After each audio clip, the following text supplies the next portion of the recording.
je crois personnellement à une réalité qui travaille pour toi et pas contre toi. Dans cette vidéo aujourd'hui, on va parler de l'art d'être payé pour exister, l'art du personal branding, la marque personnelle. Vous avez remarqué comme en ce moment, les gens sont hyper frustrés parce que tout ce qu'ils gagnent, c'est-à-dire ils travaillent 35-40 heures par semaine dans un travail salarié et tout ce qu'ils gagnent part dans les factures, les impôts, les taxes, les courses, bref, ce dont on a besoin pour vivre, et c'est ça que j'appelle payer pour exister.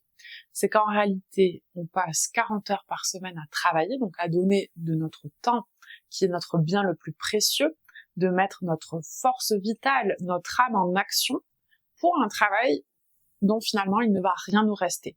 C'est comme si la vie était une souscription dont l'enfance est seulement laissée gratuite. Et une fois que tu es adulte, tu te mets au travail et tu payes pour littéralement exister.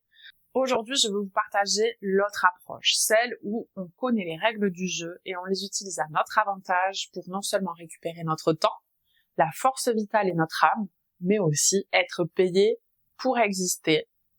Et ça, c'est l'art du personal branding. Je m'appelle Lison, bienvenue sur ma chaîne YouTube, je suis entrepreneur et mentor. Si tu n'es pas encore abonné à ma chaîne, je t'invite à le faire ou à laisser un like. Est-ce que vous avez remarqué comme les personnes qui ont beaucoup de succès aujourd'hui ont une aura super magnétique? C'est parce qu'ils maîtrisent leur essence, ils se connaissent parfaitement et ils savent comment exprimer leur essence et le transformer en pouvoir. C'est ça la marque personnelle et en réalité l'art de la floraison. La puissance vient de l'alignement. Donc, une aura magnétique, en réalité, c'est lorsque tu es tellement aligné avec ton essence, avec qui tu es profondément et que tu sais l'exprimer et l'épanouir, que toutes les opportunités viennent à toi.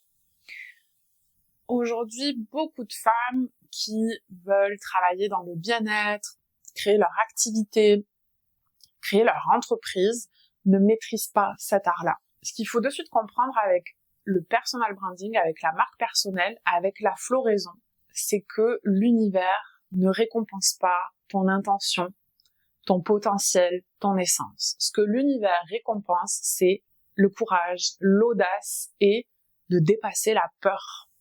Vous devez sûrement connaître cette échelle de la conscience du docteur Hawkins qui a montré que on est dans des états de conscience plutôt négatifs tant qu'on n'a pas dépassé le courage. On va être dans la peur, dans la culpabilité, dans la honte, etc. Alors que le courage, qui est en fait la force du cœur, permet justement de dépasser et d'aller dans des états de conscience plus hauts.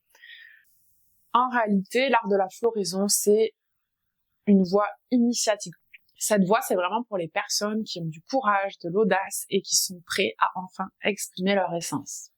Et vous voyez aujourd'hui, ce n'est pas le titre, le diplôme, ni même l'expérience qui donne du succès à une personne, mais plutôt sa capacité à être courageux et à le partager au monde. L'univers ne récompense pas l'intérieur des personnes. Il récompense ceux qui arrivent à ne pas suivre le programme et qui arrivent à justement exprimer l'essence qui est à l'intérieur d'eux, la faire épanouir comme une fleur et à le transformer en puissance. On va commencer avec la première clé, de t'aimer tel que tu es. L'alignement, ça vient de la connaissance de soi, mais aussi de s'aimer tel que l'on est vraiment. Et pour cela, il faut rallier ces différentes facettes. On a tous à l'intérieur de nous des facettes que la société va nous dire être un peu contradictoires. Par exemple, moi, je suis très entrepreneuriale, mais aussi très mystique. Je suis passionnée de métaphysique, d'ésotérisme, et en même temps, je ne jure que par ce qui est incarné et vécu.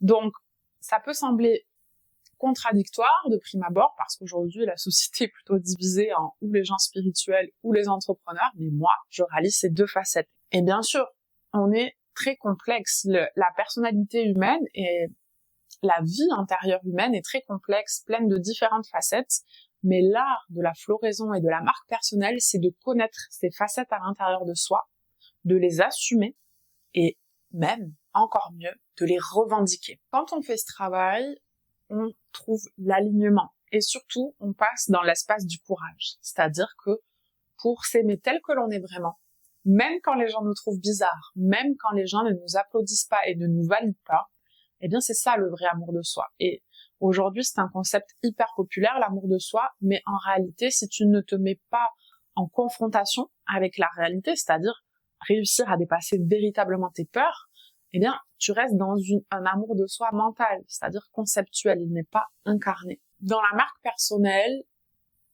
tu dois incarner ça, c'est-à-dire que tu dois vraiment te présenter tel que tu es et t'aimer pour cela. C'est là où tu rencontres l'alignement, où ta valeur n'est plus dépendante de la réponse extérieure, mais la valeur que tu perçois de toi-même. Et donc, c'est là où l'alignement est ce qui crée naturellement une aura magnétique. Et c'est pour ça que la plupart des gens que vous admirez, que vous suivez, que vous appréciez, incarnent cela. Ils arrivent à réconcilier différentes facettes d'eux-mêmes, de les assumer, parfois même de les revendiquer, et c'est ce qui leur donne une aura magnétique. Ils attirent naturellement les gens à eux. La marque personnelle est un espace que l'on prend soi-même. On n'attend pas qu'on nous donne la place. C'est une opportunité unique parce que il y a encore quelques années, ça n'existait pas. C'est pour ça que c'est un sujet qui me passionne et sur lequel j'adore partager parce que moi-même, c'est ce que j'ai utilisé pour vraiment développer mon entreprise et ma marque et ça m'a donné énormément d'opportunités.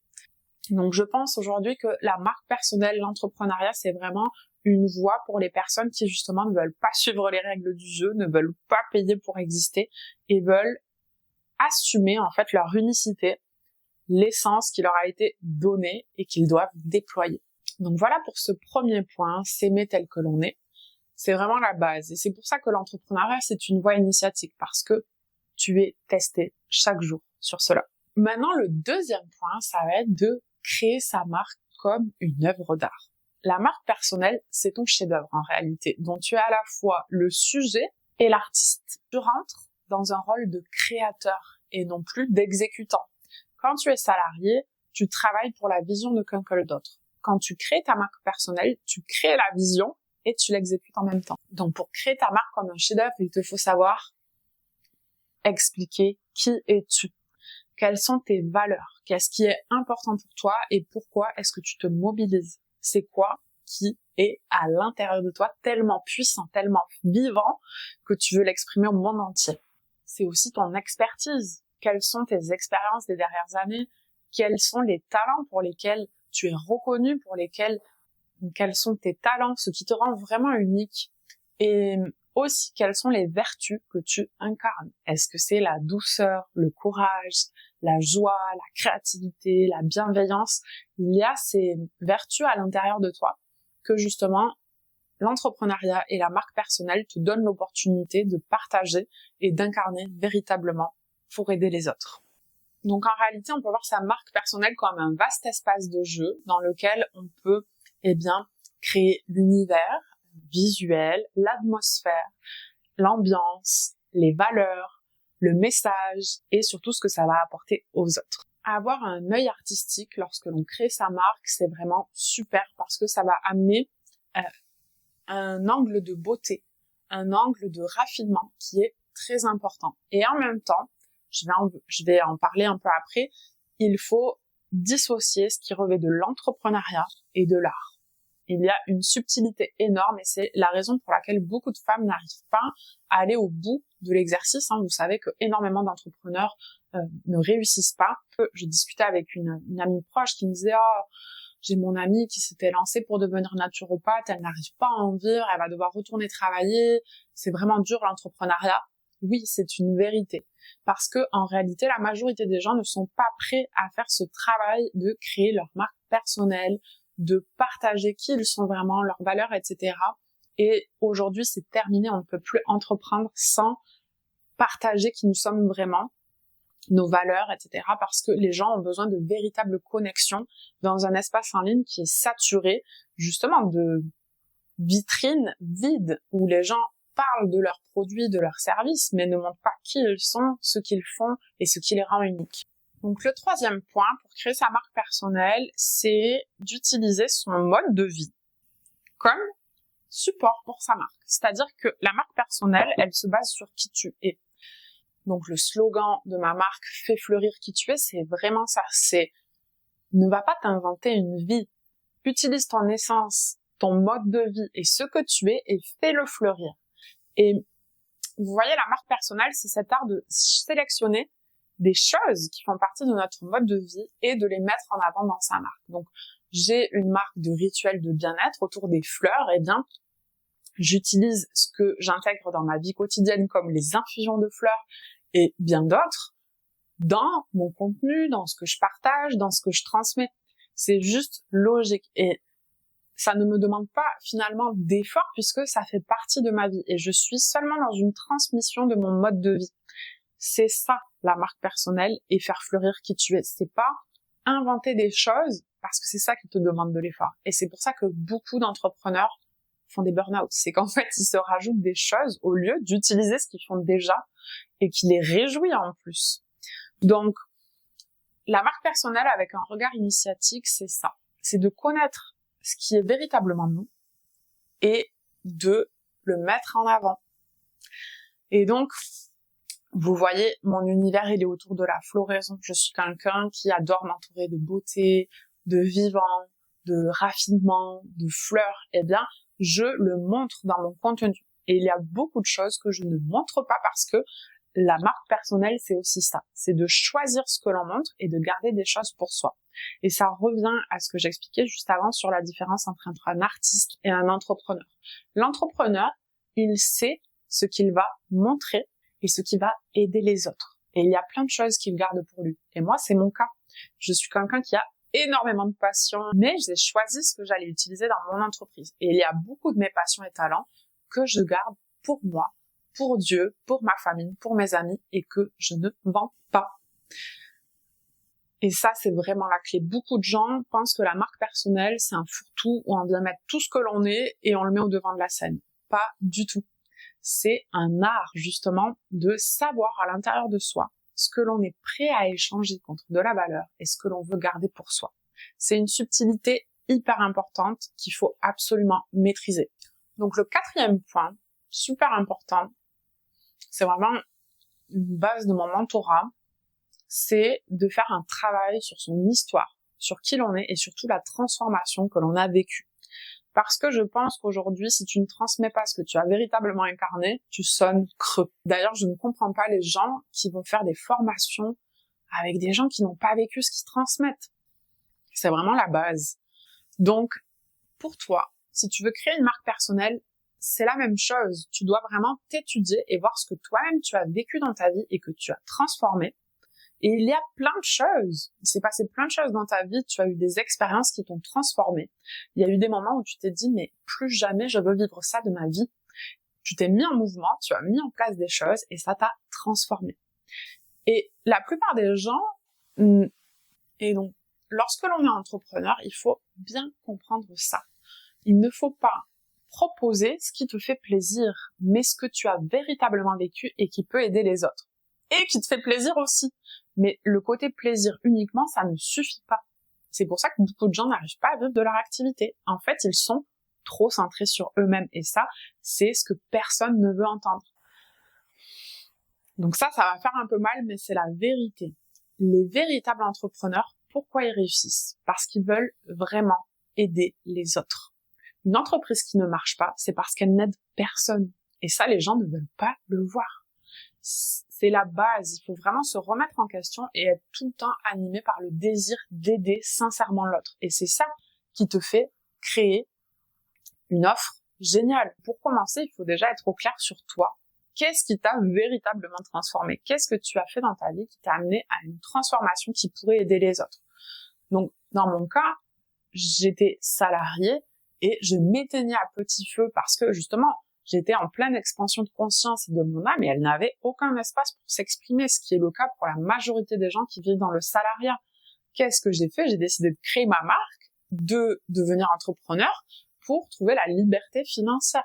Ça a transformé ma vie. Ma vie n'a plus rien à voir et aujourd'hui, c'est ce que je transmets parce que beaucoup de gens aujourd'hui sont dans cette douleur de ne pas pouvoir exprimer pleinement qui ils sont et en vivre pleinement. Donc, j'ai utilisé ma propre transformation qui est utile aux autres, mais qui me plaît aussi. Vous voyez? C'est pour ça que je cible particulièrement les femmes conscientes, intuitives, qui aiment la nature parce que on a une affinité de valeurs et j'aurais pu travailler, faire le même travail, mais pour des gens dans le monde corporate, mais ça ne m'intéresse pas. Au contraire. Donc vous voyez, c'est hyper important de bien comprendre ça, que c'est ta propre transformation en fait qui est ce que tu as de plus précieux à partager. Parce que dans la vie, la seule chose qui t'appartient vraiment, c'est ce que tu as vécu. Pas ton titre, pas ton diplôme, pas ton statut social. Tout ça, en fait, ça n'a pas de substance. Donc, en réalité, ta mission, c'est ta transformation. Les conditions de vie qui t'ont été données, c'est pour que tu arrives à les transmuter en quelque chose de plus grand. C'est ça l'art de la floraison. Transformer les racines, le compost, la terre en décomposition en une fleur magnifique. C'est le message du lotus. En réalité, c'est un art de vivre. Donc, ce 4e point est hyper important et maîtriser son histoire, c'est maîtriser son pourquoi. Pourquoi on fait les choses. Ok, le 5e point, et pas des moindres, parce que rappelez-vous, le titre de la vidéo, c'est être payé pour exister. À quel moment dans tout ça, on est payé? Eh bien, avec son offre. Et c'est là où il y a un énorme travail à faire sur sa valeur, sur qu'est-ce que l'on a de tellement unique qui peut aider les autres. Et là encore, je vais parler de choses qui vont piquer, des vérités qui dérangent, mais honnêtement, si tu regardes cette vidéo, que tu es entrepreneur et que tu n'as jamais fait le calcul que je vais te partager, ton entreprise en réalité c'est un hobby et c'est pour ça que tu n'en vivras pas. Je partage ça justement de manière bienveillante pour les personnes qui veulent vivre de leur activité et qui veulent être payées pour exister. Est-ce que tu t'es posé la question de combien tu veux gagner par mois, de combien tu as besoin pour être vraiment bien épanoui, à l'aise et pas survivre, et quelle offre tu devrais vendre pour arriver à cet objectif? Si tu t'es même pas posé cette question, laisse-moi te dire que tu es à la tête d'un hobby. Tu fais une passion et pas une entreprise. Et ça, c'est super important. Donc, si par exemple, tu veux gagner 5 000 € par mois, mais que ton offre aujourd'hui, c'est un e-book que tu vends à 27 € sur la transformation que tu aides à réaliser. Est-ce que tu as conscience du nombre de e-books que tu dois vendre pour arriver à 5 000 € par mois? C'est colossal. Et je sais à quel point ce point est épineux. La raison pour laquelle la plupart des gens n'arrivent pas à vivre de leur activité, c'est qu'ils ne se posent pas ces questions et ne font pas les actions nécessaires pour y arriver. C'est ça qui différencie les amateurs des entrepreneurs. Donc, si tu veux faire partie des entrepreneurs qui cartonnent, fais cet exercice. De combien as-tu besoin et comment tu vas y arriver? Quelle sera l'offre qui répond véritablement à un besoin, qui a tellement de valeur qu'elle va véritablement aider les autres? Et combien tu dois en vendre pour arriver à en vivre? C'est en réalité aussi simple que ça. Beaucoup de gens sont en réalité animés par ce qu'ils veulent faire eux et pas ce qui aide les autres. Et en fait, tant que tu changes pas de perspective, ça peut pas marcher. Parce que personne va venir acheter quelque chose dont il n'a pas besoin, qui ne va pas l'aider. Donc, quand tu es têtu et que tu veux rester sur « mais moi, je fais ce que je veux », tu peux. Mais en fait, tu es dans une attitude d'artiste qui fait un hobby et pas d'un entrepreneur qui va vivre de son activité. Donc, comme je l'ai dit, il faut distinguer les deux. Tu as le droit d'avoir des choses que tu gardes que pour toi, égoïstement, entre guillemets, où c'est seulement pour toi te réaliser et t'épanouir et pas pour aider les autres. Mais si tu veux être entrepreneur, tu n'as pas le choix. Donc c'est là où ton offre, elle doit absolument résoudre un problème super important. Il y a des choses dans ta vie où tu as le droit de les garder avec une approche artistique. Mais si tu veux vraiment vivre de ton activité, être payé pour exister, il va falloir faire évoluer ton état d'esprit. Donc tout cela nous amène au 6e et dernier point, qui est le plus important. Ne jamais abandonner. La plupart des gens n'y arrivent pas parce que ils abandonnent tout simplement parce que c'est difficile. Il ne faut pas croire qu'en faisant tes premières vidéos, en partageant tes valeurs, ce qui te rend unique, etc., le monde entier va venir à tes pieds en disant « Waouh, c'est magnifique !» Non, ça prend du temps. Et justement, si tu t'aimes vraiment, ce qui était le premier point, tu vas continuer malgré les résultats. qu'il soit positif ou négatif. C'est-à-dire que ta valeur ne dépend pas de ce que les gens pensent de toi. Il faut que tu sois tellement animé par ton envie d'aider les autres, par ta mission, par ton essence, par le fait de te faire éclore, que le retour des gens ne te concerne pas vraiment. Bien sûr, si tu veux aider les autres, tu vas essayer de comprendre, les écouter, voilà, être à l'écoute et vraiment étudier. Par contre, que les gens t'applaudissent ou te pourrissent, ça ne change rien. Et là, et c'est là où il faut vraiment s'inspirer de la nature et des fleurs. Les fleurs, c'est la résilience. Elles poussent qu'il pleuve ou qu'il fasse soleil. Elles ne poussent pas pour les autres, mais parce que tout simplement, c'est leur raison d'être. Donc, tu dois être pareil. Tu dois être hyper déterminé. Et si tu crois à fond dans ton projet, rien ne pourra t'arrêter. Mais si toi-même, tu n'y crois pas vraiment, ça ne marchera pas. Parce que ce sont tes croyances qui, t'amènent à un résultat. Donc, quelle que soit ta situation, que tu sois actuellement salarié et que tu travailles 40 heures par semaine, tu peux commencer à créer ta marque personnelle. C'est ce que j'ai fait quand j'étais cadre. J'utilisais un petit peu de mon temps libre pour créer ma marque et mon projet. Beaucoup de gens commencent comme ça. Et si au contraire tu es entrepreneur, que tu as déjà ton activité, ta marque voix, ta marque personnelle, commence à développer ta marque personnelle, une marque personnelle forte et à implémenter tout ce que je t'ai partagé dans cette vidéo. Et pour ceux qui sont vraiment motivés pour créer leur marque personnelle, qui ne sont pas amateurs mais des vrais entrepreneurs, j'organise une masterclass le 2 décembre sur l'art d'être payé pour exister. Ça va être un vrai training, une vraie formation en profondeur pour appliquer les points qu'on a vus aujourd'hui dans cette vidéo. Tu peux t'inscrire dans le lien en description et si l'événement live est passé, tu peux quand même t'inscrire et recevoir le replay. Donc, dans cette masterclass, on ira vraiment en profondeur sur comment appliquer ces différents points dans sa marque personnelle et commencer à être bien payé pour ce que l'on propose. Si tu as aimé cette vidéo, qu'elle t'a été utile, n'oublie pas de t'abonner, de mettre un like. N'hésite pas à me dire en commentaire quels sont les points spécifiques avec lesquels tu as des problèmes sur ta marque personnelle que tu aimerais voir abordés dans de nouvelles vidéos. Et j'ai hâte de lire vos commentaires. À bientôt!